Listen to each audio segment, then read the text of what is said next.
Hello, Bill Molyneux here for Bill's History World with Goober the Traveling Bear, and we're still in the Shenandoah Valley with the Battle of Newmarket. We just left Aaron of Civil War Travels. It was so cool to meet him on the side of the road.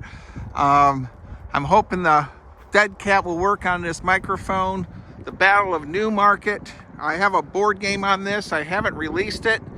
I might talk to George about it. The Battle of Newmarket, May 15th, 1864. So Franz Sigel, Union General, comes marching down the Shenandoah Valley, and the Confederates, with a sort of a group of regiments and stuff that was just thrown together, along with about 250 of the VMI cadets. And they were young boys, and that's where they are. You are here. So now Breckinridge was the vice president of the United States prior to Lincoln. He was in Buchanan's administration. And then he also ran for president but lost to Lincoln. So we got a monument up here. We will zip up here. I think it's a Pennsylvania unit. I'll pause the camera. All right, the Battle of Newmarket. The Bloody Cedars. As the Battle of Newmarket unfolded on May 15th, 1864, Confederate General John C. Breckinridge's men heavily assaulted the left flank of the Union General Franz Sigel's army. Sigel counterattacked, sending Julius Stahl's cavalry charging down the Valley Turnpike, present-day Route 11. Okay? Right there. The Confederates repulsed the attack, and Stahl's men fell back in disorder, leaving Colonel Jacob Campbell's 54th Pennsylvania Infantry Regiment to anchor the Union left. And there's our monument. All right.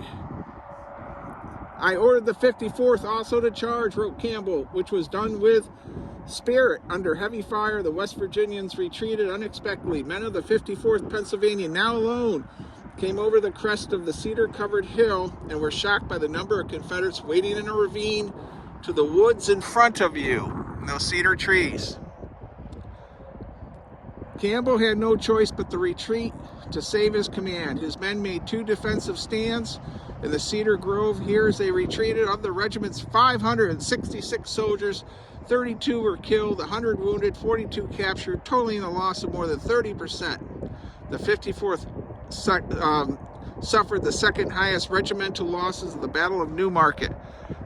They christened this part of the battlefield the Bloody Cedars. And the cedar trees are still here.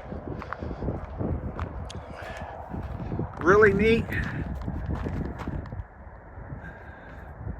All right. 1861, 1865. Erected in the memory of the 54th Pennsylvania. Nothing else on the tablets as I look around, and we'll walk back down. All right, so for our 54th monument here, and the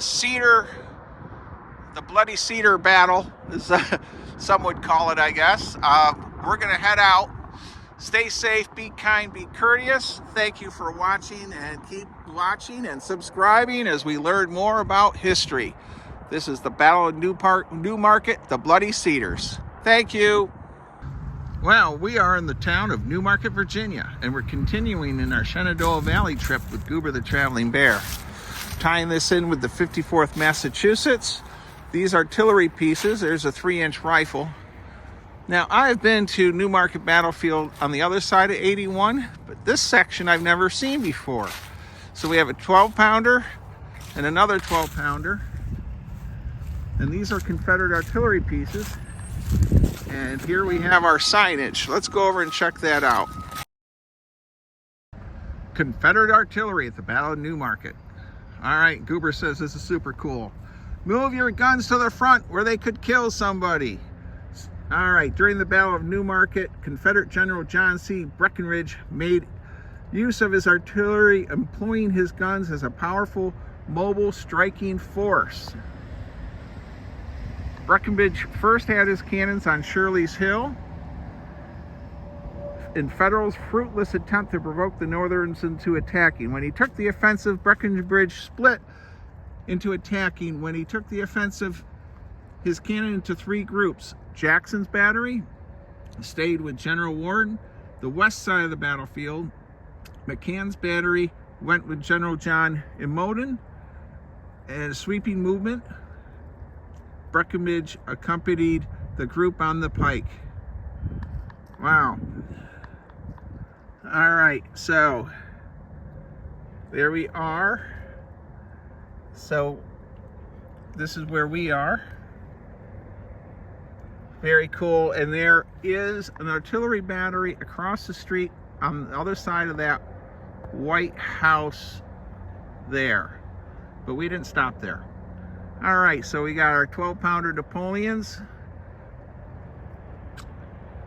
All right, Breckinridge continued to move his guns forward, aggressively using them, in the words of Colonel J. Stoddard Johnson, as almost a skirmish line of infantry. Their fire wreaked havoc on the Federal guns, savaged the Union infantry, and played a key role in repulsing the Union cavalry charge at the turning point of the Battle of Newmarket.